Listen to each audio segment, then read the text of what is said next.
Apakah Anda yakin dana untuk mengikuti pilkada berasal dari uang sendiri tanpa bantuan dan dana cukong? Bahwa insya Allah dana kampanye kita memang ada dari luar tapi gotong royong dari warga masyarakat, dari simpatisan dan yang lain, bahwa kami tidak ada cukong di belakangnya. Jadi jawaban itu bagi saya tidak memuaskan. Saya lihat potensi pendidikan saja. Pesantren sudah punya perguruan tinggi. Artinya tidak mungkin ini pendidikan itu di bawah. Daya beli juga sama. Lihat potensi alam di Tasik luar biasa. Kenapa religius Islami tidak dicantumkan dalam visi misi saudara paslon nomor 4, padahal itu sudah ada dalam Perda nomor 7 dan itu berakhir nanti di 2025. Bagi saya jargon-jargon itu tidak begitu penting gitu. Jadi soal Islam itu bukan casing, tapi yang penting itu adalah isi. Pendidikan orang tingkatkan, pelayanan kesehatan, rumah sakit juga orang bangun. Artinya Pak Dr. Iwan, ini adalah PR kita ke depan. Mudah-mudahan Tasik tok katinggalan. Mari kita pergunakan untuk membuat rakyat kita lebih memahami arti memilih dan dapat menghargai pilihannya sendiri, nuraninya sendiri.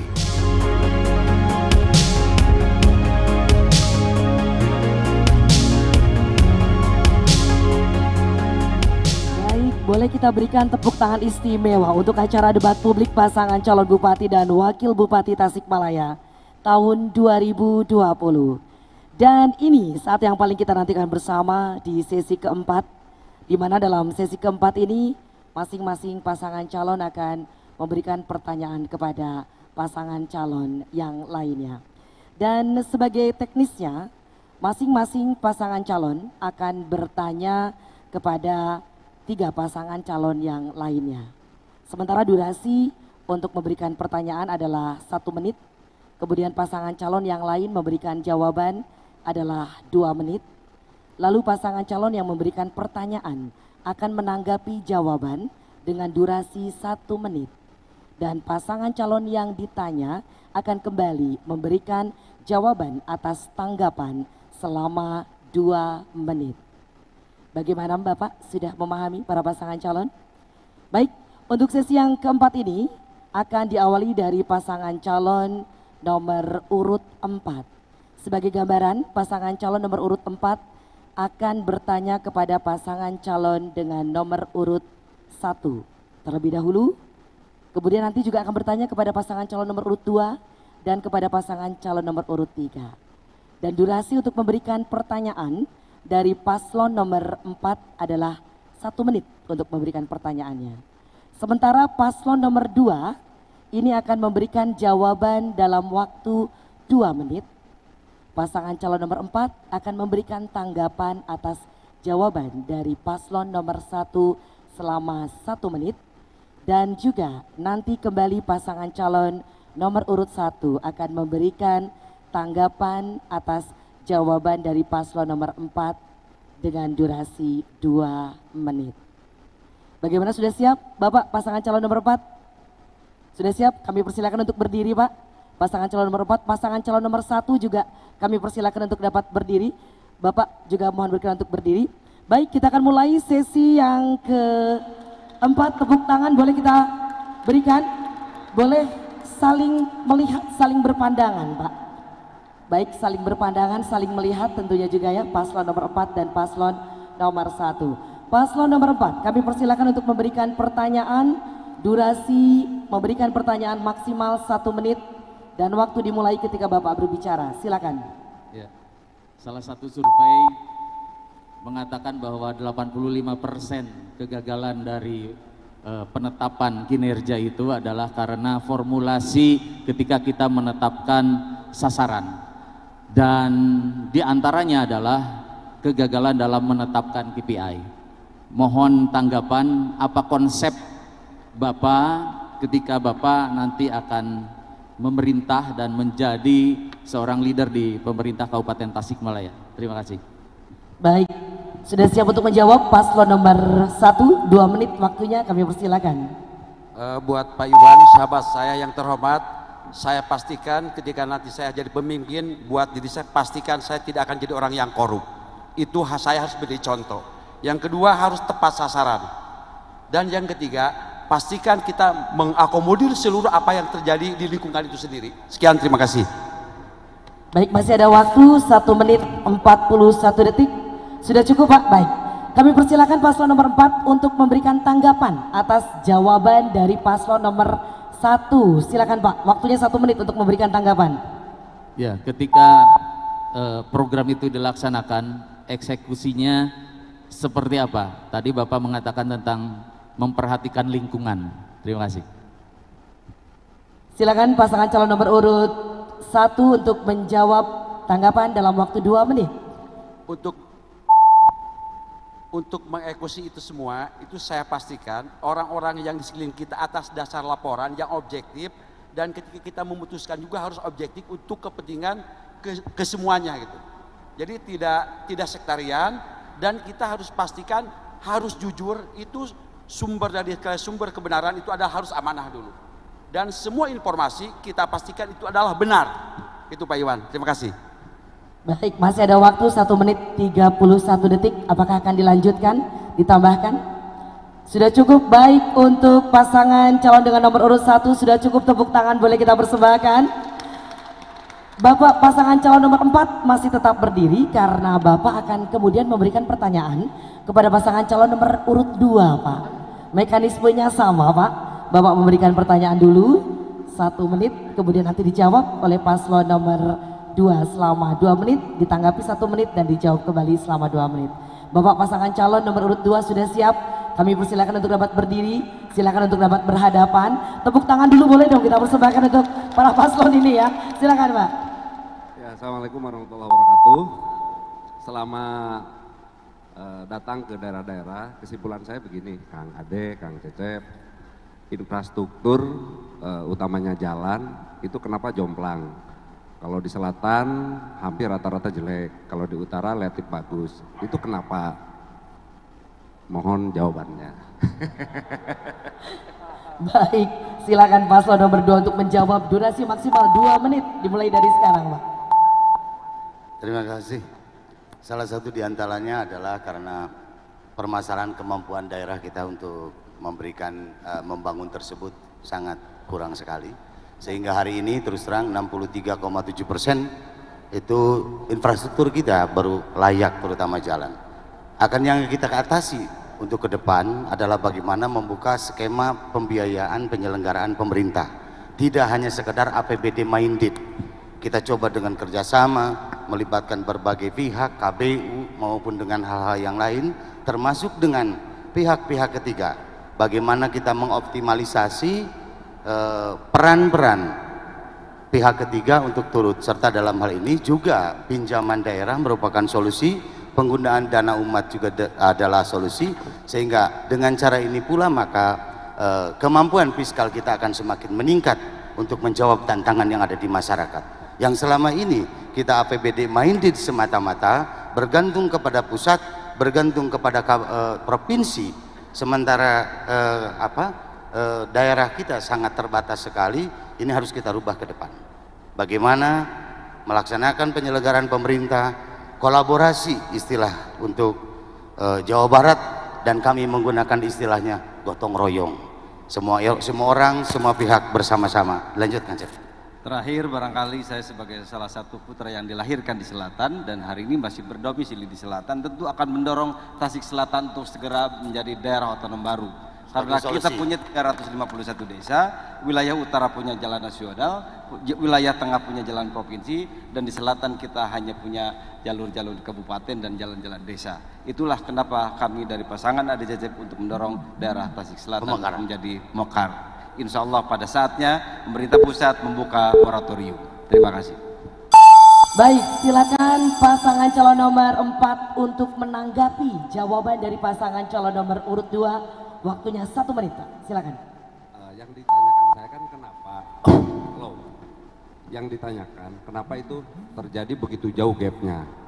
Jadi bukan persoalan kurang dana atau tidak. Kan kalau asas pemerataan mestinya potretnya tidak seperti itu. Itu kan soal keadilan, soal keberpihakan. Nah, saya melihat pembangunan utara dan selatan itu terlalu jauh itunya, terutama jalan, Kak Ade. saya melihat bagaimana masyarakat Neglasari, kampung Desa Purwarahayu yang di Taraju, Ciodeng, daerah-daerah perbatasan itu katanya itu terakhir itu diaspal di era Pak Tatang. Jadi itu gimana? Padahal kan itu semua rakyat Kabupaten Tasikmalaya. Jadi jawaban itu bagi saya tidak memuaskan. karena itu jadi bahkan seringkali karena itu baik, sudah cukup waktunya untuk memberikan pertanyaan. Pasangan calon nomor urut 2 silakan untuk memberikan jawaban atas tanggapan dari paslon nomor 4. Waktunya 2 menit dari sekarang. Terima kasih. Sebetulnya ini bukan masalah utara dan selatan, karena ketika kita ke utara pun kurang lebih sama, ketika ke barat juga kurang lebih sama, karena permasalahan di kita adalah indeks kesulitan daerah kita yang masih sangat tinggi sekali. Bukan hanya masalah infrastruktur, kemudian komunikasi pun sangat rendah sekali. Sehingga ketika kita datang ke selatan, masyarakat selatan merasa ditinggalkan, padahal sebetulnya tidak. Kita usahakan pemerataan sebaik mungkin, namun kemampuan pemerintah ini yang sangat jauh daripada tuntutan masyarakat. Karena itulah maka satu-satunya cara bagi kita adalah bagaimana meningkatkan kapasitas fiskal kita untuk bisa membangun, sekali lagi tidak di APBD minded, sehingga apa yang dikeluhkan masyarakat utara dengan utara bangkitnya itu sebetulnya masalah itu, di selatan juga masalah itu. Solusi peningkatan kapasitas fiskal itu menjadi salah satu solusi bagi kita untuk menjawab kebutuhan masyarakat. Demikian pula yang disampaikan oleh Kang Cecep tadi, maka pemekaran adalah salah satu di antara opsi kita untuk melakukan pelayanan publik yang lebih baik, pemerataan yang lebih baik, dikarenakan kapasitas kita, fiskal kita sangat rendah, sampai dengan hari ini masih tergantung kepada pusat dan daerah. Pemekaran yang hari ini 2, insya Allah itu menjadi juga bagian dari solusi ketidakadilan yang dirasakan oleh masyarakat. Tambahannya barangkali tentu apa yang tadi disampaikan oleh Pak Bupati, sejauh ini Kabupaten Tasikmalaya menjawab tantangan kebutuhan infrastruktur itu hanya bertumpu pada APBD. Sesungguhnya tadi yang disampaikan oleh Pak Haji Adi Sugiarto bahwa kita sesungguhnya memiliki potensi-potensi keuangan yang lain yang bisa asal sesuai dengan regulasi yang ada dan tentu dilaksanakan dengan baik dan tentu bertanggung jawab. Terima kasih. Baik, terima kasih pasangan calon nomor urut 2. Tepuk tangan boleh kita persembahkan untuk paslon nomor 4 dan nomor 2. Pasangan calon nomor 4 masih ada lagi, Pak. Satu pasangan calon yang belum diberikan pertanyaan oleh pasangan calon nomor urut 4. Kami persilakan untuk paslon nomor 4 untuk bertanya kepada pasangan calon dengan nomor urut 3. Kami persilakan untuk dapat berdiri. Baik, silakan untuk saling berhadapan. Dan waktu memberikan pertanyaan 1 menit. Kami persilakan paslon nomor 4. Kabupaten Tasikmalaya pernah dikenal sebagai sentra perikanan. Bahkan ikan-ikan yang menjadi komoditas unggulan diantaranya ikan gurame, ikan mas, ikan nilam. Dan itu sekarang hampir kondisinya mendekati kelangkaan. Dan ikan gurame tersisihkan oleh ikan gurame dari Purwokerto. Ikan nilem juga hampir sulit sekarang didapatkan. Ikan mas sepertinya juga lebih banyak dikirim dari Cirata.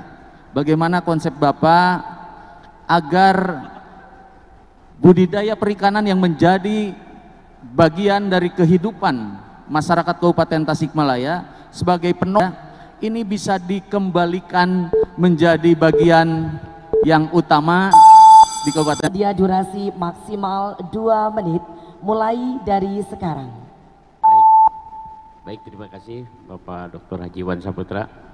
Betul, kedepannya yang lebih kami utamakan itu ada program S dari CKS itu, yang mana artinya sejahtera kehidupan anak. Dalam arti di sini kunci kesejahteraan ada di bidang usaha. Salah satunya budidaya ikan yang nantinya kami berdasarkan nanti apa yang bisa dikerjakan, kita sediakan dulu, kita cari dulu pangsa pasar, kita cari dulu seberapa besar kebutuhan ikan Sebagai contoh, misalnya kita cari kebutuhan ikan nila gesit 10 ton per hari, kemudian kita cari daerah mana yang punya potensi air yang bisa membudidayakan sehingga nanti masyarakat hanya tinggal memproduksi saja. Kemudian nanti ada pendampingan juga dari pihak akademisi, kemudian ada pemantauan dari pihak pemerintah melalui inspektorat.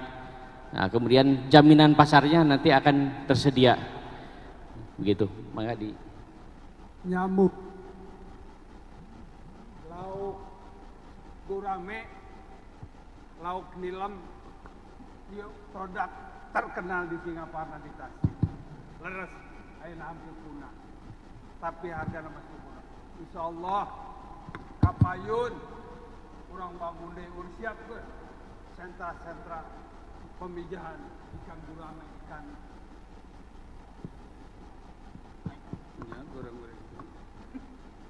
Insya Allah kapayun bangun. Jadi sekali deh potensi Tasik luar biasa. Tina lauk wae maka kudu leungit, bade kudu punah. Kapayun insya Allah sarang pengusaha urang sasarengan ngadamel sentra-sentra pemijahan ikan gurame sarang nusanesna. Atur nuhun. Baik, pasangan calon nomor 4 kami persilakan untuk menanggapi jawaban dari paslon nomor 3 dengan durasi waktu 1 menit. Kami persilakan. Ya. Apakah memang kondisi di Singaparna masih memungkinkan untuk dikembangkan tadi tentang sentra perikanan? Hatur nuhun luar biasa. Singaparna sawahna seueur keneh. Caina agung keneh. Kunaon mah kitu bisa. Terus tinggal niat urang pamarantah daerah ngabantu. Setuju? Insyaallah. Siap. Baik, masih ada waktu 1 menit 44 detik, barangkali mau ditambahkan, silakan Pak. Pasangan calon nomor urut 3, kami persilakan, masih ada waktu 1 menit 37 detik, silakan. Sangat memungkinkan Pak Dr. Haji Iwan Saputra, karena bila mana nanti ternyata ini lebih produktif dan lebih menghasilkan untuk kesejahteraan masyarakat ketimbang seumpamanya padi, itu kita robah menjadi kolam-kolam ikan, tergantung nanti bagaimana kebutuhan pasar di luar. Nah, dan sepenuhnya nanti untuk kesejahteraan masyarakat. Jadi tidak ada hubungannya, masih masih layak dan tidak, tergantung nanti bagaimana pengolahannya dengan melibatkan teknologi-teknologi baru, di mana ikan-ikan yang nanti kita produksi rasanya akan jauh lebih berbeda, lebih enak ketimbang ikan-ikan yang ada di daerah-daerah lain. Sebagai contoh, ikan yang ada di Cipatujah dengan ikan yang ada di Singaparna itu tentunya berbeda rasanya dan berbeda pula harganya. Sebagai contoh juga, ikan yang di kolam dengan ikan yang di Sabah juga sama, berbeda.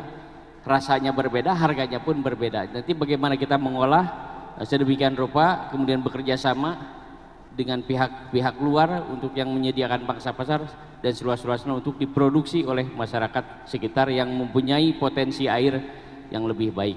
Demikian. Baik, masih ada waktu 5 detik. Mau ditambahkan? Sudah. Jadi intinya Pak Iwan. Baik, mohon maaf waktunya sudah habis. Tepuk tangan untuk pasangan calon nomor urut 4 dan nomor urut 3. Luar biasa sekali ya. Selanjutnya, ini adalah giliran pasangan calon nomor urut 1 untuk memberikan pertanyaan kepada 3 pasangan calon yang lainnya. Dan untuk yang pertama, pasangan calon nomor urut 1 akan memberikan pertanyaan kepada pasangan calon dengan nomor urut 2. Kami persilakan untuk dapat berdiri dan juga berhadap-hadapan ya, untuk saling memberikan pertanyaan, menjawab dan saling menyanggah. Tepuk tangan dulu boleh dong kita persembahkan ya. Kami persilakan, waktu memberikan pertanyaan adalah 1 menit, menjawab 2 menit, kemudian menanggapi jawaban 1 menit dan memberikan jawaban atas tanggapan adalah 2 menit. Kami persilakan dan waktu dimulai dari sekarang. Untuk pasangan Bapak Ade Suwianto dan Cecep Nurul Yakin, soal dana kampanye di sinyalemen Ketua KPK dan Menko Polhukam Mahfud MD soal perlunya dana minimal bagi calon bupati. di mana dana harus jelas dari mana asalnya. Pertanyaannya, apakah Anda yakin dana untuk mengikuti pilkada berasal dari uang sendiri tanpa bantuan dan dana cukong? Soal komitmen Tasikmalaya terbebas dari perdagangan dan penggunaan narkoba dan jenis obat terlarang lainnya. Pertanyaannya, bagaimana komitmen Anda memberantas narkoba di Tasikmalaya? Tentang penggunaan anggaran COVID, berapa jumlah dananya dan bagaimana akuntabilitasnya penggunaannya? Karena kami sinyalir digunakan untuk kepentingan elektoral. Terima kasih, Tuan yang terhormat. Baik, kami persilakan untuk pasangan calon nomor urut 2 untuk menjawab dengan waktu 120 detik. Kami persilakan.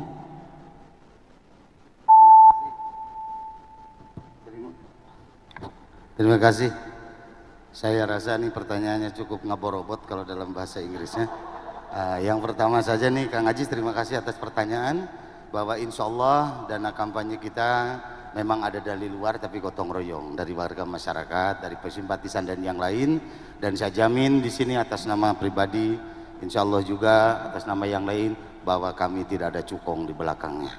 Mudah-mudahan sehingga kalau kami besok ditakdirkan Allah Subhanahu Wa Taala memimpin Kabupaten Tasikmalaya, insya Allah mual letah.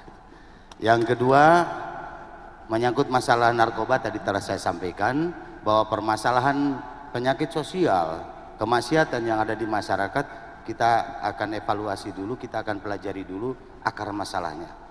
Bagi kepolisian atau aparatur itu adalah pelanggaran, perbuatan melanggar hukum, tapi bagi kami Kabupaten Tasikmalaya dan pemerintah ini adalah Bapak. Kita harus memperbaiki itu. Yang kedua juga bagaimana sosial promotif edukatif diberikan kepada mereka, dan selanjutnya tentu saja di samping promotif edukatif juga dorongan dari pemerintah dalam hal ini peningkatan BNK menjadi BNN itu akan sangat lebih baik, karena BNN tidak hanya sekedar pencegahan tetapi juga dapat melakukan penindakan. Saya rasa ditambah Kang Cecep biar kebagian yang terakhir. Oh iya, COVID, biar karena saya COVID. Yang pertama tentu penggunaan dana COVID itu berdasarkan kebutuhan yang ada, bahwa keseluruhan sampai dengan hari ini untuk tahap pertama sampai 2020 yang kita rencanakan, saya pasti angkanya itu tidak saya paham, tetapi paling tidak kita berangkat sekitar 70 atau 80 miliar yang kita pergunakan. Dan untuk penanganan COVID ini bukan hanya Baik, waktunya sudah habis. Silakan pasangan calon nomor urut 1 untuk menanggapi jawaban. Mohon izin Bapak masih berdiri untuk menanggapi jawaban dari paslon nomor 2. Kami persilakan Pak, waktunya 60 detik. Jadi buat teman saya nih Pak Ade, jawabannya memang rasional, cuman kalau buat saya agak malu lah. Ini Kabupaten Tasikmalaya, kotanya, para kiai, para alim ulama, kalau misalkan tentang narkoba itu tidak hilang, saya kira itu perlu kita bareng-bareng untuk memberantasnya. Karena narkoba adalah kejahatan yang terbesar di muka bumi ini dan mesti di bumi hanguskan. Itu Pak Ade, saran dari saya. Baik, kami persilakan untuk menanggapi tanggapan selama 120 detik Pak. Terima kasih, karena ini beliau sampaikan saran, mari kita jalankan bersama. Ini saran yang luar biasa yang dapat kita jalankan dan mudah-mudahan kita amankan bersama-sama. Nah, Kang Cecep mau nambah? Terima kasih Pak Bupati, Pak Haji Ade. Yang tadi disampaikan 3 halnya sudah dijawab. Pastinya saya insya Allah bersama Pak Haji Ade kalau besok sudah dilantik untuk bisa menjalankan itu dengan amanah, dengan tertib, dan tentunya akan kami sampaikan semua program yang ada ini dengan transparan kepada semua masyarakat, sehingga pada saatnya masyarakat tahu apa yang sudah kita lakukan dan apa yang belum kita lakukan, sehingga tahap demi tahap selama 5 tahun itu bisa terukur dengan baik. Terima kasih. Tambahan saja, masalah COVID dan penggunaan dana COVID, karena masih ada waktu, jangan khawatir. Kang Haji sahabat saya yang baik, tentu ada Apip ya yang akan mengawasi kita, dan seandainya itu ada penyelewengan dana apalagi kepada perorangan, saya kira bapak-bapak polisi di sini sebagai APH tidak akan membiarkan sekecil apapun dana masyarakat diselewengkan oleh kita atau oleh siapapun. Semua untuk rakyat, mudah-mudahan. Terima kasih, saya kira cukup. Baik, masih ada waktu 41 detik. Mau menambahkan sudah cukup Pak? Sudah cukup. Sudah cukup. Baik, tepuk tangan untuk pasangan nomor urut 2 dan pasangan nomor urut 1. Untuk pasangan calon nomor urut 1 masih untuk bertanya kepada paslon nomor 3. Silakan untuk berhadapan-hadapan. Tepuk tangan dulu boleh dong, kita persembahkan untuk paslon nomor 3 dan paslon nomor 1. Pasangan calon nomor 1, kami persilakan untuk memberikan pertanyaan dengan durasi 60 detik. Dan waktu dimulai dari sekarang, silakan. Terima kasih. Pertanyaan dari nomor 1 ke nomor 3 ini, visi misi yang sudah disampaikan yang sangat berbobot sekali tadi, hubungannya dengan efektivitas pelaksanaan, karena nomor 3, Kang Cep Jam-Jam bersama Pak Fadil, ini calon dari independen. Sejauh mana optimisme bahwa visi misi itu bisa efektif dilaksanakan menjadi sebuah regulasi, karena eksekutif ini akan berhadapan dengan legislatif. Kebetulan Bapak tidak memiliki daya topang konkret soal dukungan politik di parlemen. Saya kira ini akan menjadi persoalan yang membuat pemerintah daerah tidak efektif ke depan. Terima kasih. Baik, kami persilakan pasangan calon nomor urut 3 untuk menjawab pertanyaan dengan durasi 120 detik dimulai dari sekarang. Baik, terima kasih. Pasangan nomor urut 1, tentunya seandainya nanti mudah-mudahan kami terpilih menjadi bupati, apa yang menjadi visi misi program tersebut kami sampaikan untuk dirancang di Bapeda, kemudian nanti disesuaikan dengan apa yang porsi anggarannya dan sebagainya. Dan kami merasa nanti bupati itu sebagai lembaga eksekutif itu akan bersama-sama dengan legislatif, karena dua-duanya sebagai penyelenggara negara yang seiring sejalan harus bersama-sama, bukan musuh gitu. Ketika nanti kami menjadi bupati, tidak ada istilah bupati independen, tetapi bupati masyarakat. Nah, kemudian nanti ketika menyusun anggaran pun kita punya TAPD yang kemudian nanti dirumuskan bersama-sama, duduk bersama dengan Banggar, kita membangun harmonisasi. Karena tadi saya berbicara, tujuan dari lembaga pemerintahan ini sama, untuk mensejahterakan masyarakat. Tidak ada kata kunci untuk saling menjegal, harus seiring sejalan. Begitu, mangga ditambahkan. Terima kasih. Ini hanya proses saja. Artinya hari ini di Tasik ada satu calon independen.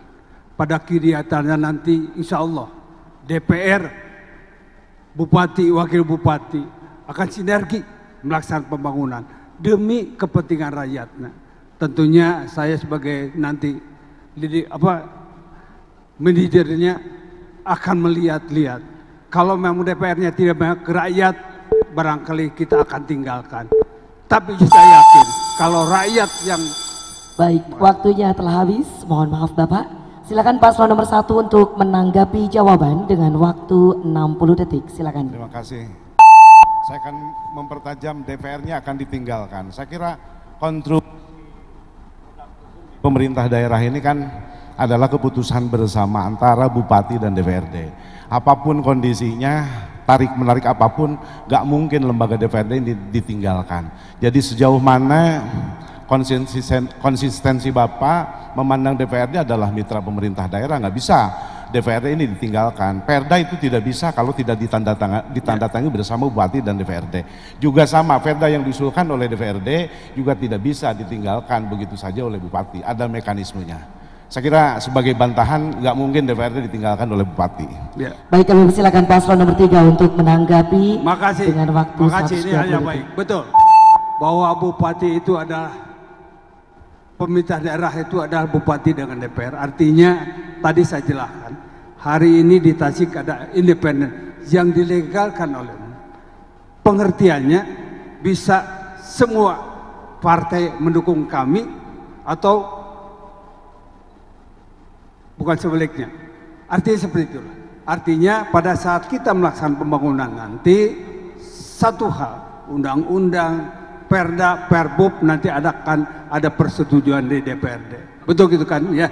Jadi sekali lagi tidak maksud saya untuk meninggalkan, tapi kita coba bahwa kita semua konsen untuk melaksanakan pembangunan demi kepentingan masyarakat Kabupaten Tasik.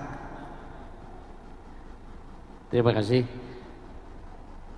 Saya melihat ini Kabupaten Tasikmalaya adalah rumah di mana di dalamnya ada yang mengatur bupati sebagai pimpinan tertinggi, kemudian legislatif sebagai yang melaksanakan fungsi kontrol.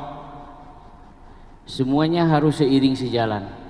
Tidak mungkin ada saling menjegal, apalagi kami saling meninggalkan. Tidak ada, harus seiring sejalan dengan cara membangun komunikasi, kemudian nantinya membangun harmonisasi, duduk bersama, bermusyawarah bagaimana ini Kabupaten Tasikmalaya 5 tahun yang akan datang. Ketika kami mempunyai konsep Kabupaten Tasikmalaya yang baru, yang religius Islami, sebagai kabupaten yang mandiri, maju, sejahtera, berbasis pesantren, kemudian nanti targetnya bagaimana untuk menyelesaikan RPJP di tahun terakhir yang tersisa masih 5 tahun yang akan datang. Demikian.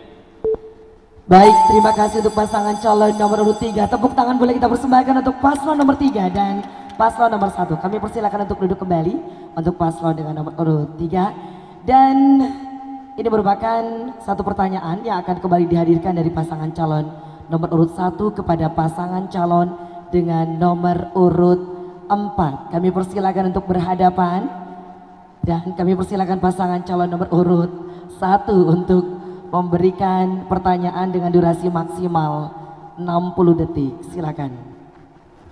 Terima kasih untuk Pak Iwan sama Kang Iip. Tadi di misi yang keempat itu soal implementasi yang dikampanyekan adalah soal kartu santri, guru ngaji, kartu tani, dan kartu nelayan. Pertama dari sisi regulasi belum cukup hari ini, walaupun undang-undang PP-nya belum cukup memadai untuk menjadi cantolan regulasi di daerah. Cantolan apa sesungguhnya yang akan dipakai berkenaan dengan program itu? Yang berikutnya adalah santri 90.000, pesantren sekian ribu, kemudian juga petani, kemudian juga nelayan, yang kartu ini pasti akan diberikan kepada personal bukan kelompok. Antara kesediaan anggaran yang ada di APBD dengan beban jangkauan dan sasaran yang begitu gemuk, bagaimana rasionalisasinya dari sisi kebijakan anggaran. Terima kasih Kang Iwan. Baik, luar biasa. Kami persilakan pasangan calon nomor urut 4 untuk menjawab pertanyaan dengan durasi 120 detik. Silakan. Bahwa pasangan nomor 4 Iwan dan Iip mengeluarkan berbagai kebijakan yang tentunya konsep kebijakan ini adalah sebagai bentuk komitmen keberpihakan. Yang pertama kepada guru ngaji, dan itu kita harapkan ke depan para guru ngaji sebagai bagian dari pembentuk moral, adab, akhlak, dan kemudian pembentuk kepribadian, termasuk pembentuk budi pekerti ini mendapat perhatian dari pemerintah daerah. Kemudian kartu tani, dan diharapkan itu juga sama sebagai bentuk keberpihakan kita terhadap masyarakat kaum tani. Yang selanjutnya adalah kartu untuk para duafa, dan ini tentunya akan kita sesuaikan dengan kondisi kemampuan keuangan daerah.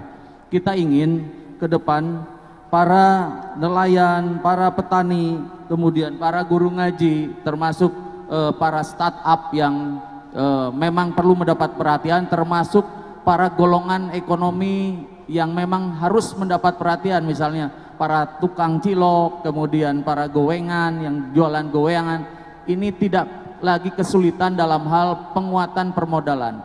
Jadi kami memberikan kartu-kartu ini adalah semata-mata sebagai bentuk komitmen keberpihakan kami terhadap masyarakat kita yang memang sangat membutuhkan. Di samping itu juga tadi tentang cantolannya, kita ke depan akan membuat sebuah regulasi, tentunya adalah peraturan daerah yang akan menjadi dasar hukum terhadap pemberian bantuan-bantuan tersebut yang nanti akan diatur dengan keputusan Bupati. Terima kasih. Assalamualaikum warahmatullahi wabarakatuh.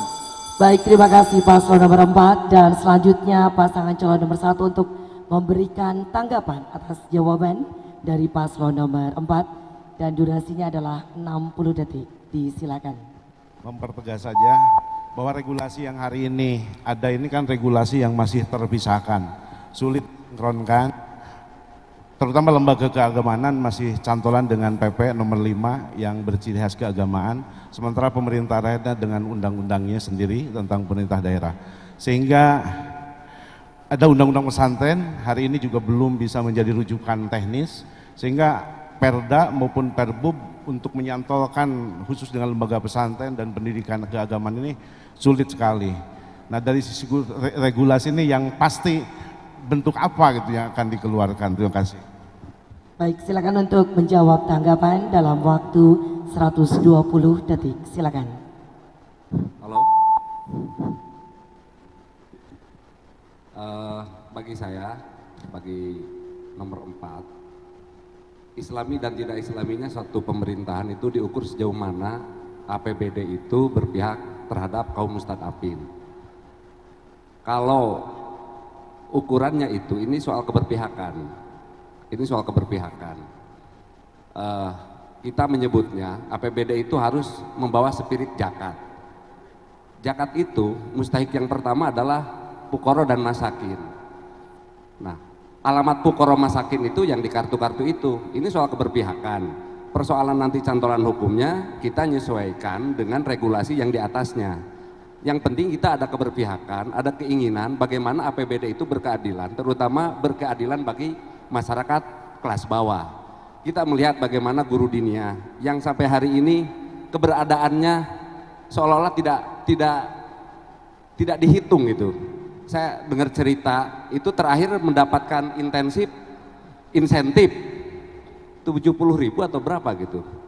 Ini kan gimana gitu, padahal Tasik dikenal dengan kota santri, begitu juga guru-guru ngaji kan, guru-guru ngaji, nelayan, petani kita hari ini kesulitan pupuk. Itu beberapa daerah ketika saya sosialisasi, ketika saya bersilaturahmi, persoalan itu muncul. Ketika bersilaturahmi itu yang muncul paling seksi dua, pertama isu dinia, kedua infrastruktur, dan petani itu masalah pupuk. Nah, ini soal keberpihakan. Persoalan nanti cantolan, tentu kita akan berupaya mengoptimalkan dengan membuat perda pesantren, dan yakin anggota legislatif yang ada di kabupaten pasti punya perasaan yang sama, punya keberpihakan yang sama terhadap keberpihakan yang saya sebut tadi. Terima kasih. Baik, terima kasih, waktunya sudah habis. Tepuk tangan untuk paslon nomor 4 dan paslon nomor 1. Kami persilakan Bapak untuk duduk kembali. Selanjutnya ini adalah giliran pasangan calon nomor urut 2 untuk menyampaikan pertanyaan kepada 3 pasangan calon lainnya dengan mekanisme yang sama. Terlebih dahulu pasangan calon nomor urut 2 akan bertanya kepada pasangan calon dengan nomor urut 3. Kami persilakan untuk dapat saling berhadapan.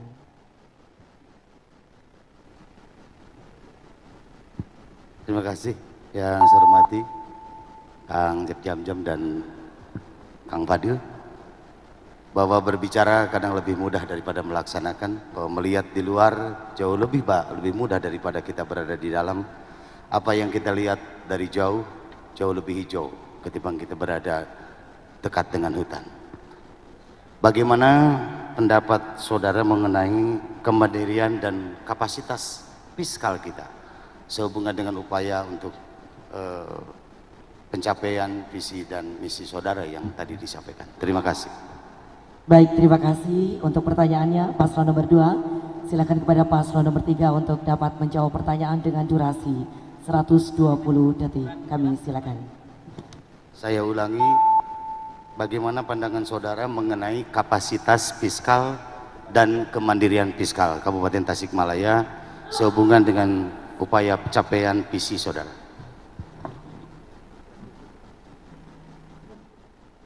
Terima kasih Bapak pasangan calon nomor urut 2. Tentunya nanti kita akan lebih bisa menghitung apa yang dibutuhkan, kemudian termasuk penjabaran kembali lagi ke dalam visi, misi dan program, apa yang harus segera dikemukakan, apa yang harus segera dilaksanakan, semua kita selesaikan dengan cara bekerja sama, kemudian membangun komunikasi, menyerap informasi, meminta pertimbangan dari birokrasi, mulai dari sekda, para kepala dinas dan sebagainya.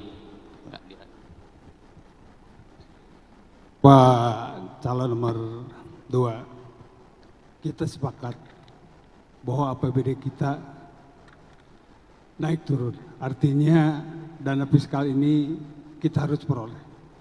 Fiskal kan, kita bisa menarik investor dari luar. Sehingga pembangunan kita berkesinambungan.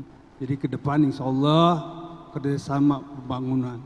Yang penting kita diatur dalam satu peraturan daerah, yaitu antara pemerintah daerah dengan DPR. Bagaimanapun dana kita ke depan akan kita usahakan untuk masuk. Karena selama ini barangkali Pak nomor 2, saya tahu hasil evaluasi Jawa Barat saja Tasikmalaya di pengais bungsu. Artinya apakah ini dananya yang tidak cukup atau salah kelola. Nah ke depan barangkali kalau toh memang tidak cukup, kita cari dana fiskal untuk membiayai pembangunan ini. Barangkali itu Pak calon nomor 2, insya Allah ke depan kita sama-sama dengan DPR untuk memenuhinya. Terima kasih. Baik, masih ada 5 detik, sudah cukup Pak? Cukup. Baik, terima kasih. Dipersilakan kepada pasangan calon nomor urut 2 untuk menanggapi jawaban dari paslon nomor urut 4 dengan durasi 60 detik. Kami silakan. Terima kasih. Jadi maksud saya barangkali kemandirian fiskal kita ini yang kalau kita total dengan kemampuan APBD kita secara keseluruhan hanya sekitar 8,24%. Demikian pula kapasitas fiskal kita yang hanya sebatas 16%. Sementara tuntutan masyarakat yang terkait dengan guru ngaji, guru dinia, insentif, peningkatan kapasitas dan seterusnya, itu tentu saja kepada kapasitas fiskal kita sendiri. Nah, maksud saya bagaimana mempertanggungjawabkan visi tujuan kita yang kadang enak didengar dan sepertinya nyaman di telinga kita sehubungan dengan kemandirian fiskal kita yang sangat terbatas. Perlu saya sampaikan barangkali dari hampir 15 tahun sekarang kemandirian fiskal kita rata-rata datar-datar saja, hampir tidak ada peningkatan, sehingga ini menjadikan salah satu permasalahan di tengah potensi kita, sumber daya kita juga masih sangat rendah. Saya minta penjelasan kepada itu. Terima kasih. Baik, kami persilakan untuk menjawab tanggapan dengan waktu 120 detik. Silakan. Terima kasih. Ya seperti itu. Barangkali bagian dari visi misi kami sederhana saja. Contoh, kita pada RPJMD 2 tahun ke depan, yang sisa cuma 5 tahun lagi, ada pembangunan rumah sakit. Nah, seandainya dana ini tidak mencukupi, tentunya kita harus menyesuaikan dengan APBD kita. Atau kita mencari ke pusat dan provinsi ini. Jadi sekali lagi untuk visi saya dengan APBD sebetulnya mungkin cukup ke depan. Jadi yang selama ini saya membandingkan dengan Purwakarta yang 1,7, APBD ini untuk mampu membiayai masyarakat saja berobat untuk gratis di mana saja prakteknya. Jadi sekali lagi Pak calon nomor 2, insya Allah kita upayakan untuk mendapatkan dana. Kita pertajam lagi PAD kita karena kita punya yang disebut KSK, kawasan strategis kabupaten. Di utara kita ada energi geotermal panas bumi terbaik di Jawa Barat, kemudian banyak objek-objek pariwisata, kemudian kita punya laut sepanjang 47 km dari batas Garut dan Pangandaran. Semua potensi tersebut bisa kita tingkatkan seluas-luasnya untuk lebih menghasilkan penghasilan asli daerah yang seluas-luasnya untuk betul-betul bisa mengakomodir apa yang dibutuhkan oleh masyarakat. Apapun itu kita sesuaikan dengan kemampuan anggaran kita. Kita bertahap saja. Tidak perlu semua harus selesai. Ini di dunia yang mana semua butuh proses, semua butuh tahapan. Demikian. Baik, terima kasih, tepuk tangan untuk paslon nomor 4 yang sudah menjawab pertanyaan dari paslon nomor 2. Kami persilakan untuk duduk, dan selanjutnya paslon nomor 4 kami persilakan untuk dapat berdiri. Kami persilakan untuk berhadapan dengan paslon nomor 2. Terima kasih, bukan berbalas pantun. Setelah saya baca dari apa yang sudah disampaikan oleh paslon nomor 4 kaitan dengan visi misinya, saya tidak menemukan di situ ada kata religius Islami, hanya religius saja. Padahal religius dan Islami menurut kami itu adalah berbeda. Yang kedua, bahwa religius Islami itu sudah ada sejak 2005 pada saat RPJPD dibentuk, dan itu sudah ada dalam Perda nomor 7 tahun 2010. Dan goalnya itu 2025. Ini saya mohon penjelasan dari paslon nomor 4. Pertanyaannya, kenapa religius Islami tidak dicantumkan dalam visi misi saudara paslon nomor 4, padahal itu sudah ada dalam Perda nomor 7, sudah ada dalam Perda nomor 7 2010, dan itu berakhir nanti di 2025. Baik, kami persilakan paslon nomor 4 untuk dapat menjawab dengan durasi 120 menit. Soal Silakan. tidak dicantumkan, Kang Cep. Bagi saya sekali lagi, Masagi itu maju sejahtera religi. Religius itu bagi pemahaman bagi warga masyarakat Tasik, tentunya warga masyarakat Tasik yang mayoritas Muslim, ya pemahamannya gampang lah. Kalau itu istilah pesannya itu doruri sangat jelas lah, tidak mesti harus dijelaskan lebih detail lagi. Kemudian pemahaman bagi kami, pengertian religius itu dalam hal penyelenggaraan pemerintah, kembali lagi ke soal keadilan anggaran. Bagaimana anggaran itu ditafsirkan atau dirasionalisasikan, itu kurang lebih harus punya spirit zakat. Artinya keberpihakan terhadap kaum-kaum yang lemah itu tadi. Yang jawabannya di kartu-kartu kami itu. Jadi tawarannya jelas, alamatnya guru dinia, guru-guru ngaji, nelayan, petani, itu melayani, karena yang ditunggu dari pemerintah itu adalah keadilannya. Keadilannya itu harus terukur. Bagaimana terukurnya ya? Pertama keadilan ekonomi, kedua keadilan hukum perlakuan. Makanya ketika kita diamanahi kepemimpinan, yang kita lihat itu adalah yang itu tadi, persoalan nanti embel-embel Islami segala macamnya, bagi kami sangat sudah jelas lah bahwa religius itu bagi masyarakat Tasik yaitu Islami itu gitu. Jadi bagi kami itu yang paling penting, pemahaman Islami itu dalam hal keadilan anggaran gitu. Persoalan soal Islaminya itu ya bolehlah dikuatkan, tapi yang paling penting adalah substansi dari pemahaman Islami itu tadi. Kemudian soal yang lainnya barangkali soal keteladanan. Baik, mohon maaf waktunya telah habis. Selanjutnya paslon nomor 2 kami persilakan untuk menanggapi jawaban dengan durasi 60 detik. Silakan. Terima kasih atas penjelasannya, tapi itu menurut kami adalah inkonsistensi terhadap apa yang sudah ditetapkan dari sejak RPJPD itu ditetapkan tahun 2005 sejak Pak Tatang Farhanul Hakim Bupati. Pelanjutnya sampai 2025 siapapun bupatinya, visinya tetap harus mengacu pada visi yang ada dalam RPJP itu. Nah sementara hari ini adalah baru sampai 2020.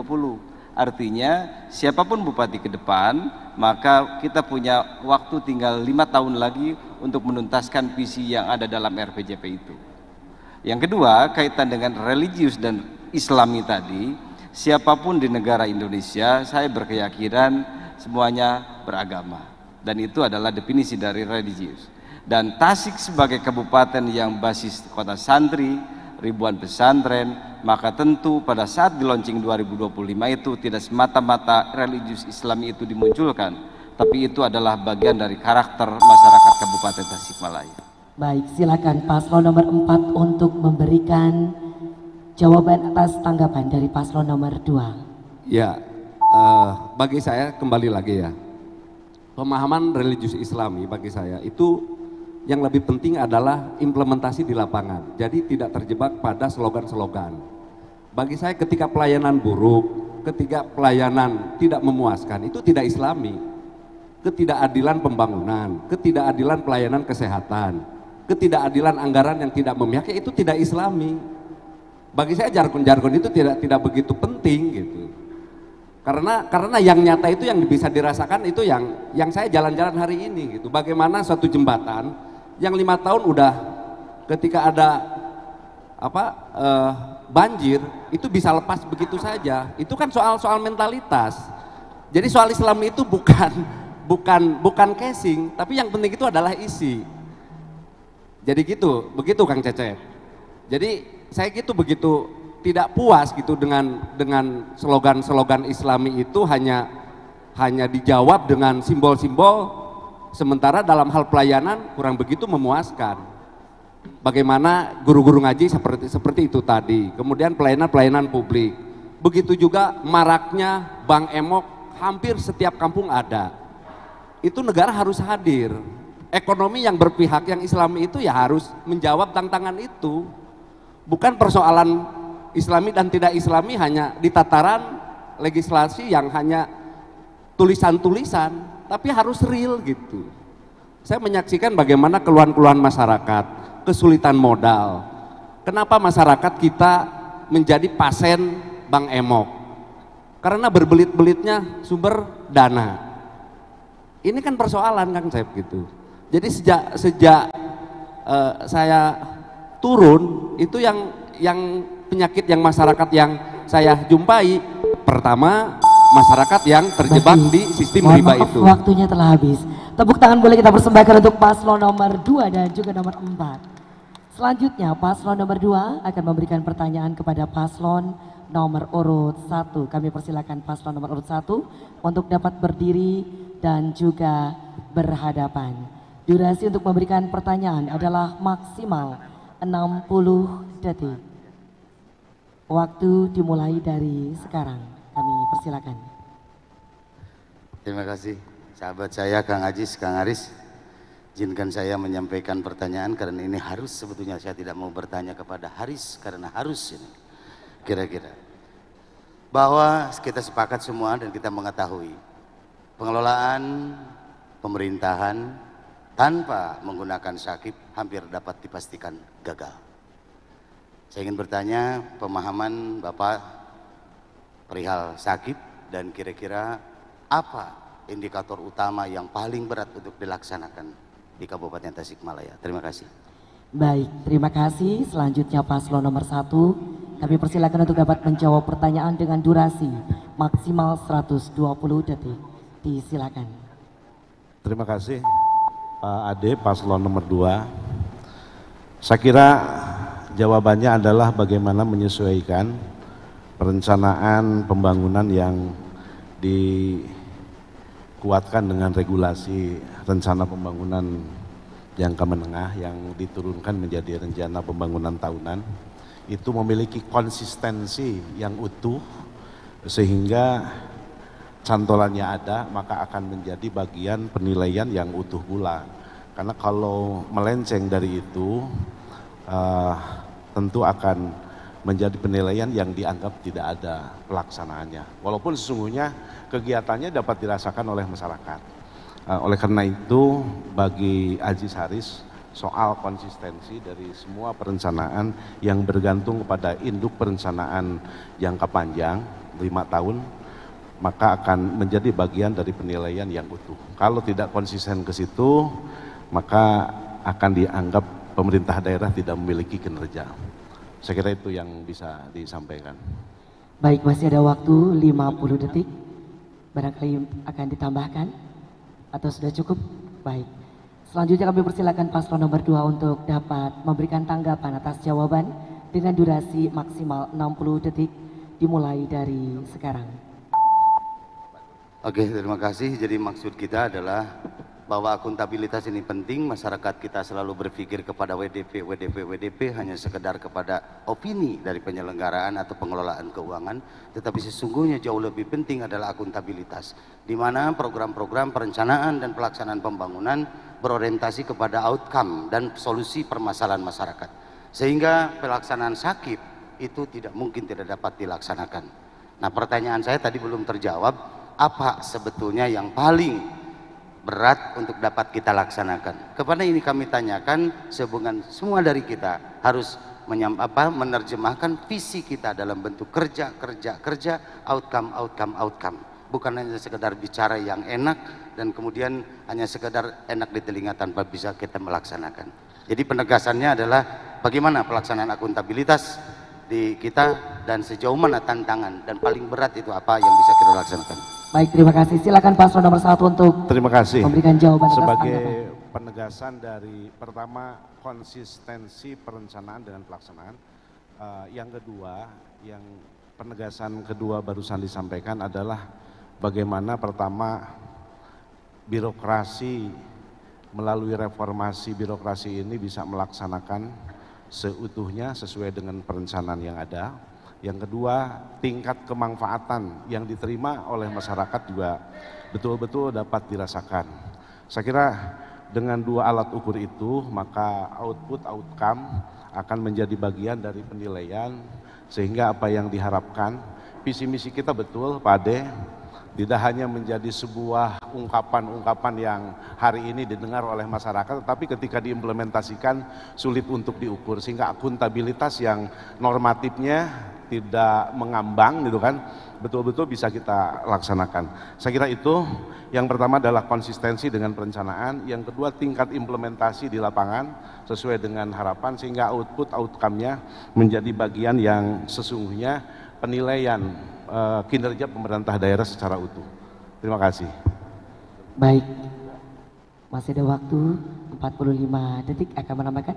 Sudah cukup. Baik, kalau begitu tepuk tangan boleh kita persembahkan untuk paslon nomor 1 dan juga nomor 2. Selanjutnya ini merupakan segmen yang terakhir dalam sesi yang keempat, yaitu paslon nomor 3 akan memberikan pertanyaan kepada 3 pasangan calon yang lain. Terlebih dahulu akan memberikan pertanyaan kepada paslon dengan nomor urut 4. Kami persilakan paslon nomor urut 3 untuk memberikan pertanyaan dengan durasi maksimal 60 detik. Kami persilakan.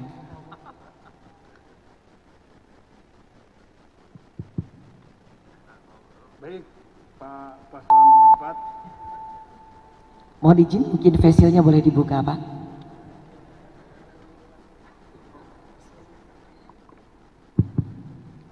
Diketahui bahwa hasil evaluasi pembangunan di Jawa Barat, Tasikmalaya, Pagis Bungsu, artinya kita ketinggalan. Yang akan saya pertanyakan yang pertama, kenapa padahal kota Tasikmalaya Surabaya sumber daya manusia pasar ribuan,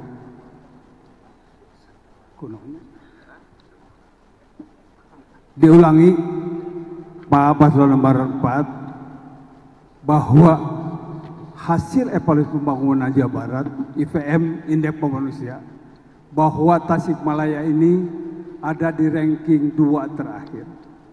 Artinya kita ketinggalan. Yang akan saya pertanyakan yang pertama, apa alasan? Padahal potensi Tasikmalaya luar biasa. Sumber daya manusianya, sumber alamnya. Kau bisa kata? Sudah habis waktunya. Pertanyaannya sudah tertangkap, Bapak paslon nomor 4. Tambahan lagi Bu, barangkali kurang jelas. Ya. Yang kedua, bagaimana untuk mengejar ketinggalan ini sehingga Tasikmalaya bisa di Jawa Barat. Baik, muncul. sudah cukup. Baik, paslon nomor 4 sudah tertangkap pertanyaannya ya Pak ya. Sudah paham dengan pertanyaannya? Ya, sudah, baik, sudah. kami persilakan untuk menjawab dengan durasi 120 detik mulai dari sekarang. Bahwa berbagai hal memang mengalami persoalan. Misalnya di indeks pendidikan, Rata-rata lama sekolah kita memang 7,6 tahun dan ini harus diperbaiki dengan berbagai hal, misalnya tentang fasilitas pendidikan, kemudian mutu guru, kemudian juga tentang insentif buat guru-guru pengajar, guru-guru honorer, sehingga ke depan indeks pendidikan dan khususnya melalui rata-rata lama sekolah ini bisa kita perbaiki. Di kesehatan, indeks kesehatan pun sama. Kita masih mengalami hal-hal yang menghadapi persoalan. Angka kematian bayi, angka kematian ibu pada saat melahirkan, termasuk ODF, stunting, dan yang paling cukup penting yaitu tentang sanitasi lingkungan. Termasuk di dalamnya juga cakupan air besir yang masih 40% kurang lebih. Kedepan tentunya apabila ini diperbaiki melalui program-program yang pro rakyat, yang bisa memperbaiki tentang kualitas baik itu indeks pendidikan, indeks kesehatan maupun daya beli masyarakat, insya Allah tadi indeks pembangunan manusia akan meningkat. Hasilnya adalah evaluasi pembangunan Kabupaten Tasikmalaya bisa lebih baik lagi ke depan. Baik, masih ada waktu 30 detik. Apakah akan ditambahkan? Termasuk yang cukup menentukan dalam perjalanan pembangunan adalah tentang kualitas penyelenggaraan pemerintahan.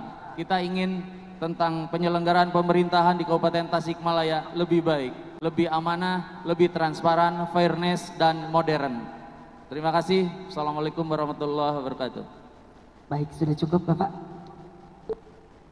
Baik, waktunya sudah habis. Selanjutnya paslon nomor 3. Kami persilakan untuk memberikan tanggapan atas jawaban dari paslon nomor 4. Durasinya adalah 60 detik dan dimulai dari sekarang. Silakan. Terima kasih. Itu ada luar biasa. Padahal saya lihat potensi pendidikan saja. Pesantren sudah punya perguruan tinggi. Artinya tidak mungkin ini pendidikan itu di bawah. Daya beli juga sama. Dia potensi alam di Tasik luar biasa. Artinya Pak Dr. Iwan, ini adalah PR kita ke depan. Mudah-mudahan Tasik tok katinggalan, kudu alus lebih. Dia potensi lagi luar biasa. Ya, jadi titip Pak Dr. Iwan, saya orang Kidul. Baheula tahun 72 lanceuk kuring ke sekolah di Bandung. Mun urang Cikalong hayang kana beus kudu ti Cikijing. Aya mah jalan ge teu bisa dijejek ku mobil nage. Jadi siar. Jadi ini barangkali kenapa ekonomi daya beli masyarakat juga rendah, padahal potensi orang Tasik nu aya di Purwakarta mah juara kabeh.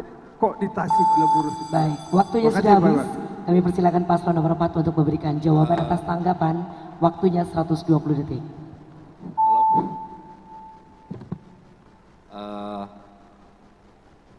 Alhamdulillah saya pernah pengalaman menjadi ketua BPD, Pak Ade, DPR-nya desa. Dan kebetulan di akhir-akhir sebelum ini saya juga pernah di Kementerian Desa.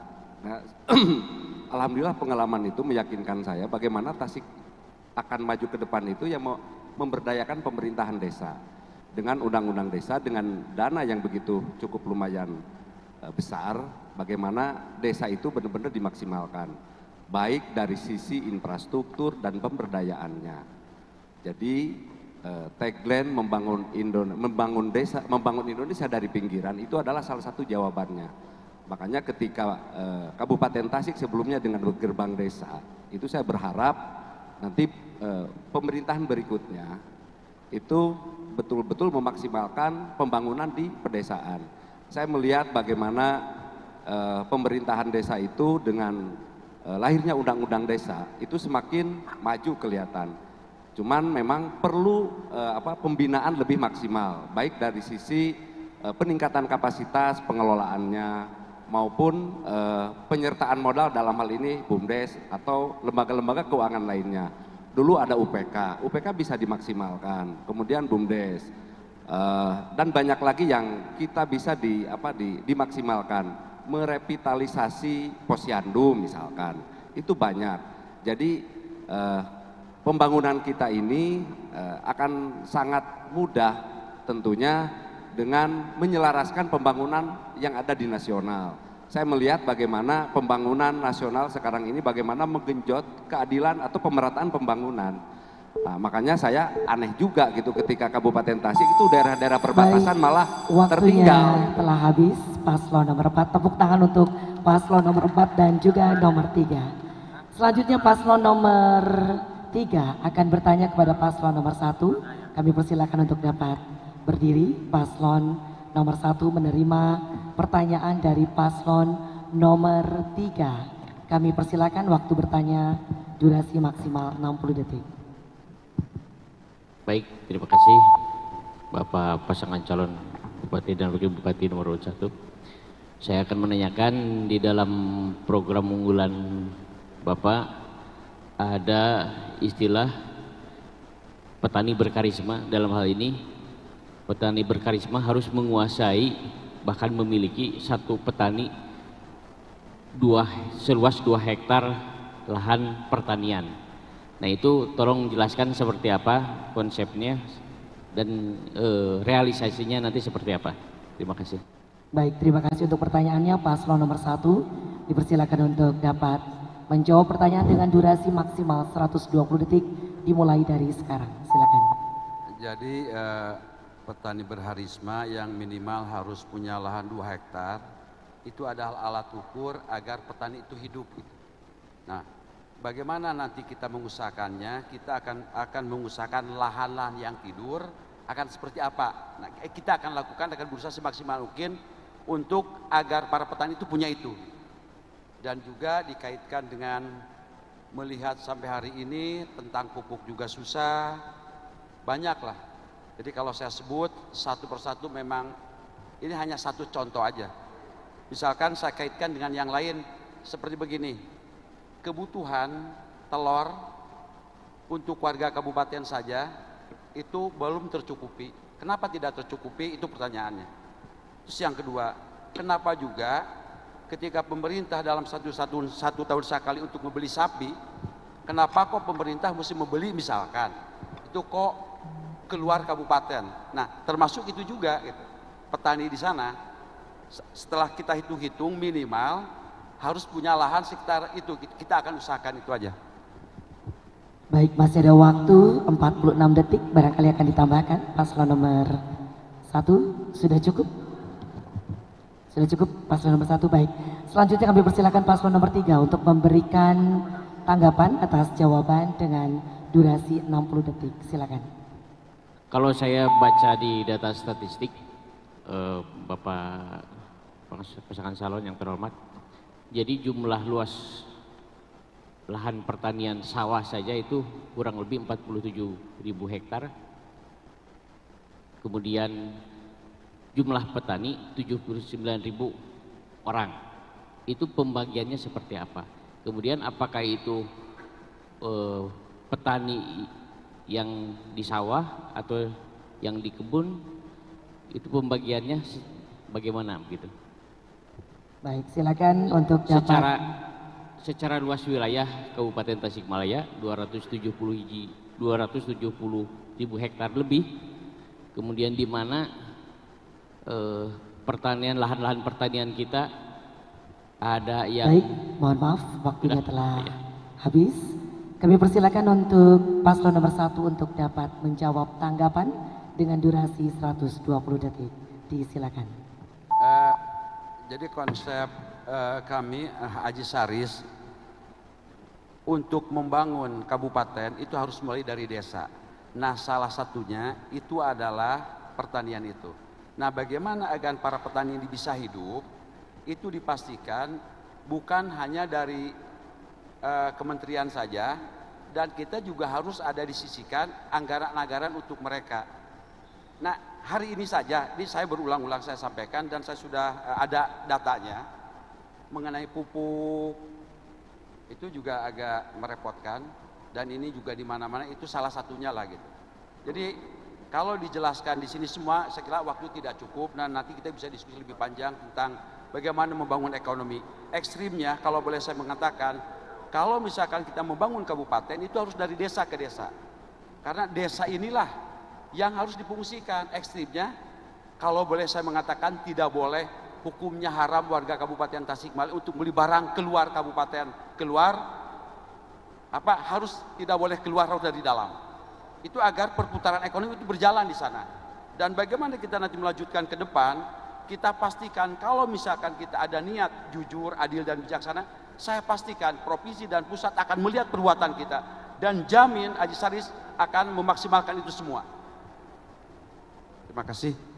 Baik, masih ada waktu, kami persilakan untuk menambahkan. Itu bagian dari obsesi bagaimana rasio petani dengan jumlah lahan itu idealnya kalau ingin menjadi petani produktif, kita memiliki lahan per ininya 2 hektar. Tentu pencetakan lahan baru harus menjadi kebijakan pemerintah daerah. Yang kedua, menghindari penggunaan lahan pertanian untuk sektor-sektor yang lain. Saya kira itu bagian dari harapan kita untuk mewujudkan bertani ini bisa unggul dan produktif, saya kira itu. Baik, terima kasih, tepuk tangan untuk paslon nomor 3 dan nomor 1. Paslon nomor 3, kami persilakan untuk yang terakhir memberikan pertanyaan kepada paslon dengan nomor urut 2. Kami persilakan paslon dengan nomor urut 2 untuk dapat berdiri bersiap menerima pertanyaan dari paslon dengan nomor urut 3. Waktu memberikan pertanyaan adalah maksimal 60 detik. Kami silakan. Baik, terima kasih.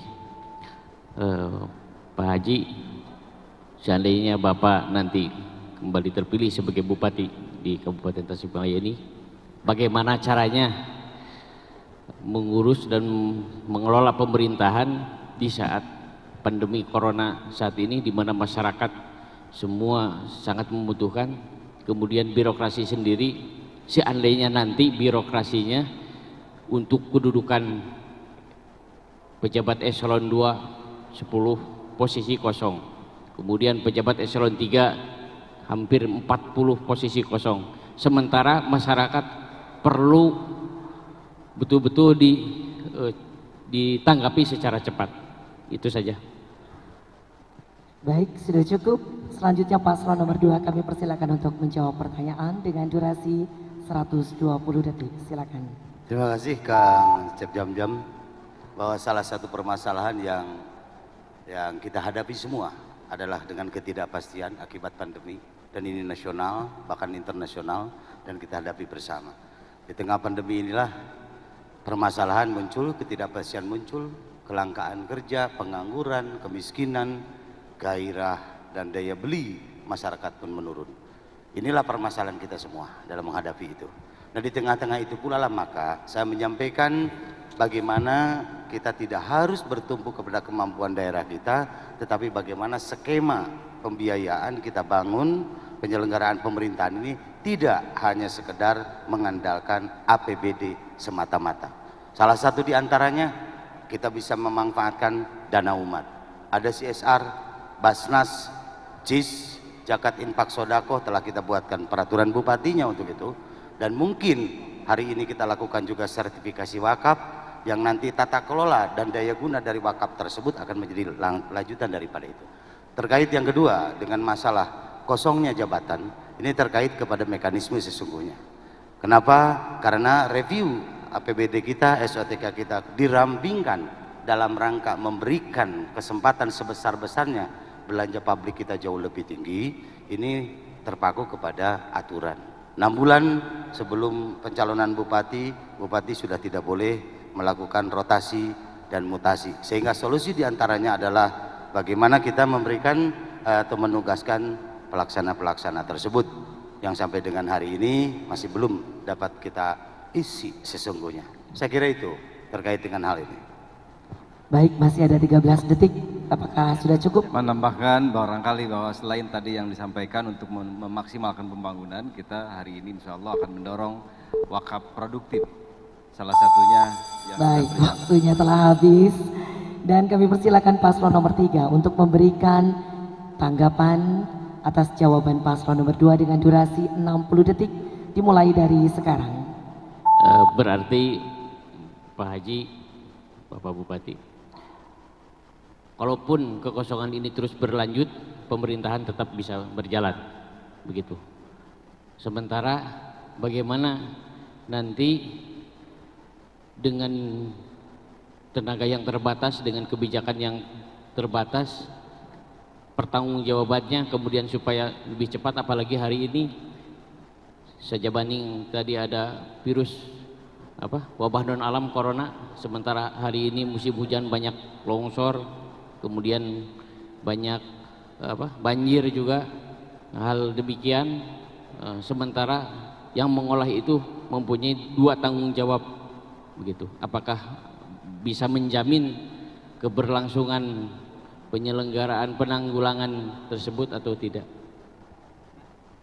Baik, silakan untuk memberikan jawaban, waktunya 120 detik. Terima kasih. Bahwa penyelenggaraan pemerintahan itu tidak kepada satu orang, kepada satu figur, tetapi bagaimana membangun kolektivitas daripada penyelenggaraan pemerintahan tersebut. Bupati memegang kebijakan publik, tentu ini diberikan kepada sekretaris daerah yang lebih kepada operasional, sebagai pengguna anggaran, sebagai penyanggung jawab keuangan, sebagai koordinator, yang pada akhirnya kepada OPD masing-masing. Nah, pertanggungjawaban inilah adalah pertanggungjawaban kolektif, bahwa sistem pemerintahan kita tidak kepada sentralitas tetapi juga kolektivitas, meskipun tidak kolegial. DPRD menganut sistem kepemimpinan yang kolektif kolegial, namun eksekutif adalah kolektif tidak kolegial. Siapapun yang mengganti adalah tanggung jawab dia, diberikan surat tugas dan bertanggung jawab secara aturan dan dikerjakan masing-masing. Setiap orang bertanggung jawab atas tugas masing-masing, setiap orang mengerjakan tugas masing-masing, bahkan bukan hanya secara kolektif kelembagaan, tetapi dari setiap individu, sasaran kinerja pegawainya pun itu dipertanggungjawabkan. Jadi jawaban saya adalah jangankan kepala dinas yang hari ini PLT, jangankan itu sekdis juga PLT, toh bupatinya juga sekarang bupati PLT. Insya Allah semua akan berjalan karena kita punya mekanisme, kita punya tujuan, kita punya ukuran, kita capaian kerjanya jelas. Mudah-mudahan akuntabilitas kita di 2020 semakin baik. Sebagai bagian dari gambaran kepada saudara-saudara sekalian dan juga kepada seluruh warga masyarakat Kabupaten Tasikmalaya, sejak tahun 2015 akuntabilitas kita masih berada di angka CC yang kurang lebih poinnya adalah 52,7, dan sejak 2018 kita masuk di angka B yang poinnya 61. Alhamdulillah, terima kasih. Waktunya telah habis, tepuk tangan boleh kita persembahkan untuk paslon nomor 3 dan nomor 2. Tepuk tangannya kurang kenceng untuk 4 paslon yang begitu luar biasa pada malam hari ini. Saling bertanya, saling memberikan jawaban, saling menanggapi satu sama lain. Satu sesi yang begitu luar biasa. Dan kita akan memasuki sesi yang terakhir ataupun sesi yang kelima, yaitu sesi closing statement, di mana masing-masing pasangan calon akan memberikan closing statement atau pernyataan atau apapun itu untuk meyakinkan kepada masyarakat Kabupaten Tasikmalaya untuk menentukan pilihan yang terbaik. Tapi sebelum sesi closing statement atau sesi yang terakhir, marilah bersama-sama kita menyimak iklan layanan masyarakat berikut ini. Tepuk tangan boleh kita persembahkan untuk debat publik pasangan calon bupati dan wakil bupati Tasikmalaya.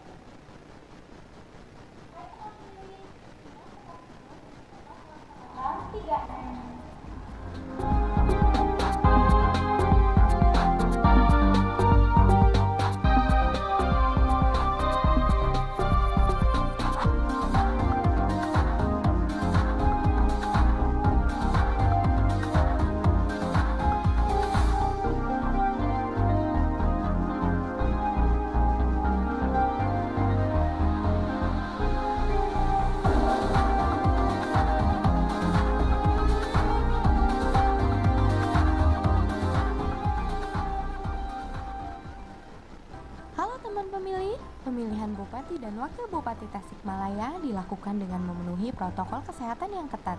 Jangan lupa membawa KTP, alat tulis dan masker, dilarang bawa anak-anak, dan datang sesuai jadwal yang tertera dalam C pemberitahuan.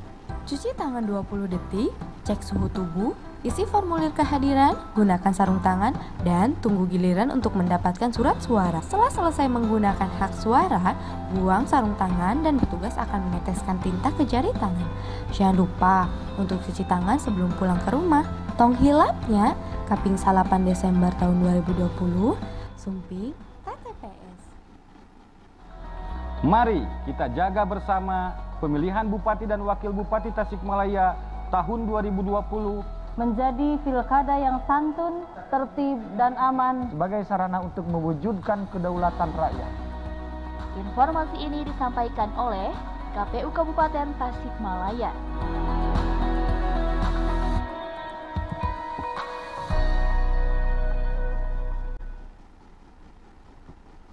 Baik, masih dalam debat pasangan calon Bupati dan Wakil Bupati Tasikmalaya tahun 2020. Tepuk tangan yang mana boleh kita persembahkan untuk debat publik yang begitu luar biasa ini.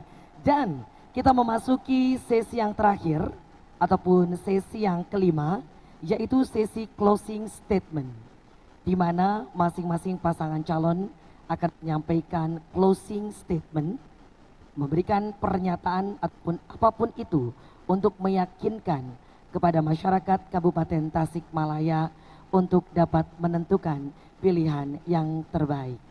Dan masing-masing pasangan calon memiliki waktu maksimal 120 detik. Diawali dari pasangan calon nomor urut 1. Kami persilakan untuk menyampaikan closing statementnya. Kami persilakan untuk berdiri calon bupati ataupun juga calon wakil bupati. Kami persilakan.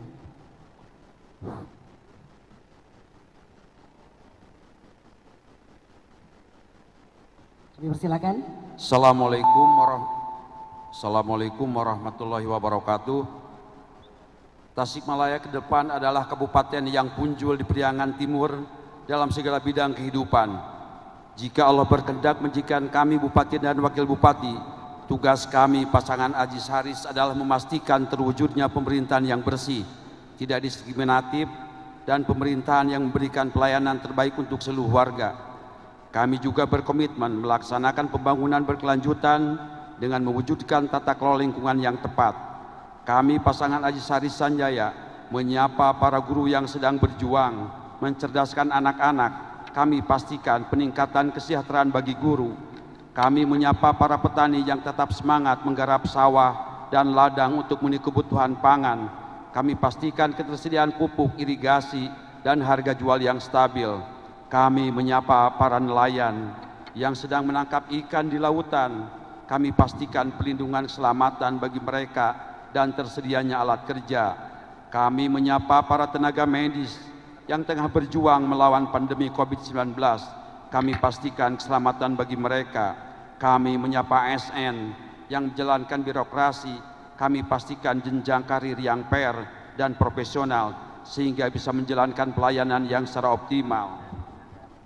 Kami menyapa anak-anak kami yaitu kaum milenial yang menjadi tulang punggung inovasi. Kami pastikan ketersediaan fasilitas buat mereka berinovasi. Kami menyapa intelektual dan cendekiawan yang senantiasa berpikir tentang kebaikan. Kami pastikan mereka berpikir sesuai nurani tanpa tekanan. Kami menyapa emak-emak penopang utama dalam membangun generasi Tasikmalaya yang unggul. Kami pastikan kesejahteraan buat mereka.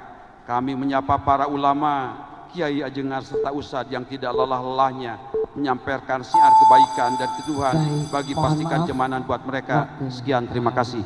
Baik, tepuk tangan kami persembahkan untuk pasangan calon nomor urut 1 yang telah memberikan closing statementnya.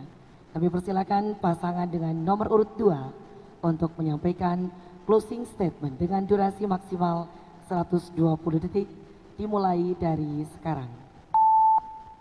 Saudara-saudara sekalian, warga masyarakat Kabupaten Tasikmalaya, sebentar lagi kita akan melaksanakan hajat besar rakyat adalah pemilihan umum pemilu kada 2020.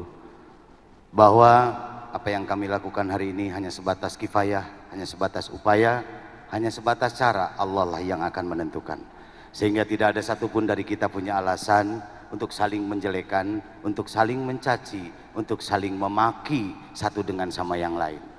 Saudara-saudaraku sekalian, Pemilu bukan hanya sekedar pilih orang. Pemilu adalah bagaimana membangun partisipasi publik. Pemilu adalah edukasi pendidikan politik kepada masyarakat. Uang rakyat yang hampir 100 miliar yang kita manfaatkan hari ini, mari kita pergunakan untuk membuat rakyat kita lebih memahami arti memilih dan dapat menghargai pilihannya sendiri, nuraninya sendiri. Semoga Allah Subhanahu wa Ta'ala memberikan kekuatan lahir batin kepada kita sekalian. Semoga warga masyarakat Tasikmalaya dari hari ke hari jauh lebih baik dan jauh lebih baik. Pilkada adalah ikhtiar untuk menyambut takdir. Maka mari kita berlomba-lomba dalam kebaikan. Fastabiqul khairat. Maka tentunya dalam kesempatan ini mari kita awali niat kita dengan niat yang hadeh, supaya masyarakat makin yakin insya Allah saatnya Indonesia, Jawa Barat dan Tasikmalaya menjadi kabupaten yang makmur, menghadirkan kesejahteraan, menghadirkan kebaikan dengan contoh para kandidat yang hari ini bersama-sama di depan masyarakat Kabupaten Tasikmalaya untuk memberikan ketauladanan yang baik dengan cara yang baik, dengan niat yang baik, dan insya Allah akhirnya bakal baik. Demikian, Assalamualaikum warahmatullahi wabarakatuh. Allahu Akbar.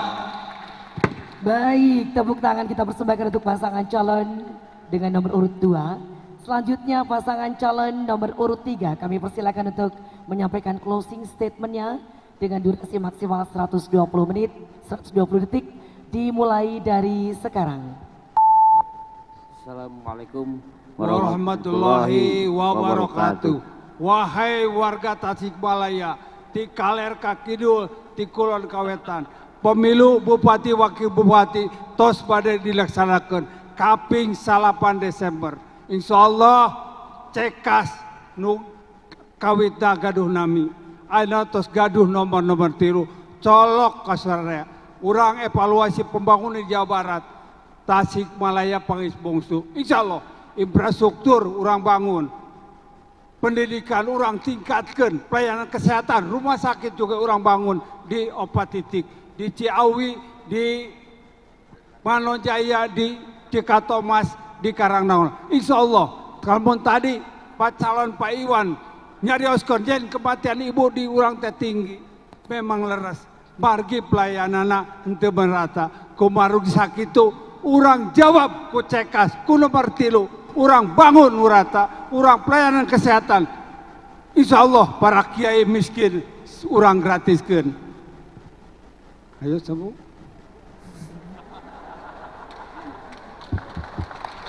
Alhamdulillah, kami merupakan pasangan calon bupati dan wakil bupati dari unsur independen, yang mana kami adalah seorang warga negara yang sedang melaksanakan hak kami untuk dipilih yang disediakan melalui undang-undang, yaitu jalur perseorangan, yang nanti kita akan bersama-sama membangun Kabupaten Tasikmalaya dengan masyarakat, dengan unsur pemerintah lainnya, dengan lembaga lainnya, bagaimana mengolah rumah kita Kabupaten Tasikmalaya supaya lebih berkesinambungan, maju terdepan, dan untuk bisa lebih maju di kabupaten di Jawa Barat. Baik, terima kasih untuk paslon nomor 3. Tepuk tangan boleh kita persembahkan untuk paslon nomor 3. Selanjutnya kami persilakan paslon dengan nomor urut 4 untuk menyampaikan closing statementnya. Assalamualaikum warahmatullahi wabarakatuh. Warga masyarakat Kabupaten Tasikmalaya yang kami hormati, tidak ada pilihan bagi kita. Hari ini kita harus berubah. Kita harus tinggalkan cara-cara yang tidak kompetitif. Kita harus cari cara-cara strategi yang baru, yang lebih baik. Kita tidak hanya bisa lebih baik dari yang sebelumnya, tapi kita harus lebih baik dari yang lainnya.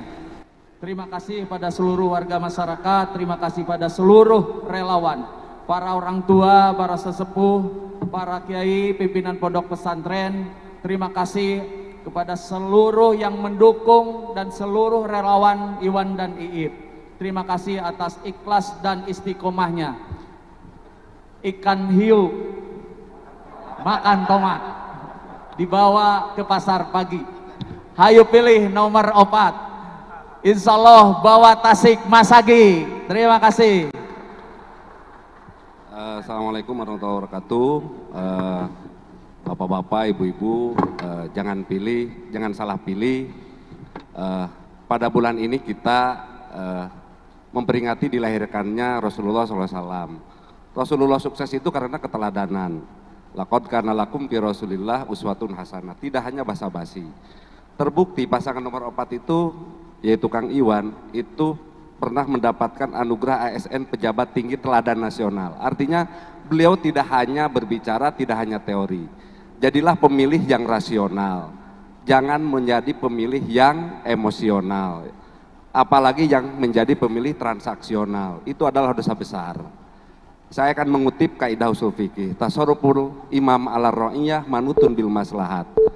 Kebijakan seorang imam harus atas dasar kemaslahatan masyarakat secara luas. Wassalamualaikum warahmatullahi wabarakatuh. Baik, tepuk tangan boleh kita persembahkan untuk paslon nomor 4. Dan tepuk tangan boleh kita persembahkan untuk 4 pasangan calon bupati dan wakil bupati Tasikmalaya. Dan Bapak dan Ibu, hadirin tamu dan yang kami hormati, sampai di sini acara debat pasangan calon bupati dan wakil bupati Tasikmalaya tahun 2020. Selanjutnya kami persilakan kepada masing-masing pasangan calon untuk dapat maju ke depan. Dan kami persilakan juga kepada pasangan calon setelah maju ke depan. Kami persilakan Pak untuk maju ke depan. Dan kami persilakan kepada pasangan calon untuk saling memberikan ucapan selamat, tapi tentunya tidak dengan berjabat tangan, dengan salam simpul sebagai satu tanda komitmen bahwasanya masing-masing pasangan calon akan melaksanakan pilkada di Kabupaten Tasikmalaya dengan damai, jujur, dan adil. Kami persilakan pasangan calon untuk saling memberikan selamat satu sama lain dengan salam simpul tentunya ya, tidak dengan berjabat tangan. Bapak dan Ibu hadirin tamu undangan yang kami hormati, mewakili Komisi Pemilihan Umum Kabupaten Tasikmalaya, saya Lucy Dian Rosalin mengucapkan terima kasih yang sebesar-besarnya kepada hadirin para pemirsa dan para pendengar radio dimanapun Anda berada. Dan jangan lupa tanggal 9 Desember tahun 2020 nanti tentunya datanglah ke TPS masing-masing dan berikanlah suara Anda. Selamat malam. Assalamualaikum warahmatullahi wabarakatuh.